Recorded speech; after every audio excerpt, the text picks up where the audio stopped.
নমস্কার। একদমই ভালো লাগছে না আমাকে। দাঁড়াও দাঁড়াও, একটু অপেক্ষা করো, আমি না একদম চুটকি মেরে চলে আসছি। কেমন লাগছে আমাকে অবশ্যই কিন্তু জানিও।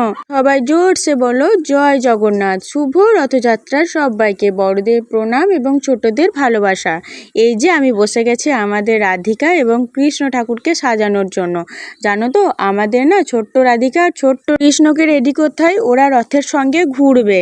দাঁড়াও দাঁড়াও, তোমাদেরকে অবশ্যই দেখাচ্ছি ফাইনাল লুক। তার আগে বলো তো, তোমরা কি রথের দিন জিলিপি পাঁপড় ভাজা খাচ্ছ? আমরা কিন্তু এখনও খাইনি, কারণ আমরা তো এদিকে এসব নিয়ে ব্যস্ত আছি। এই যে চলে এসছে আমাদের ছোট্ট রাধা কৃষ্ণ। ওদের রেকাবিতে একটু করে ফাঁক দিয়ে রথটা রেডি করে, ওদেরকে রেডি করে কাসর নিয়ে একদম বেরিয়ে গেলাম। এই যে একে থেকে কিন্তু সবাই ভয় পেয়েছে, আমাদের ছোট্ট রাধারানী, ছোট্ট রাধা কৃষ্ণ সবাই।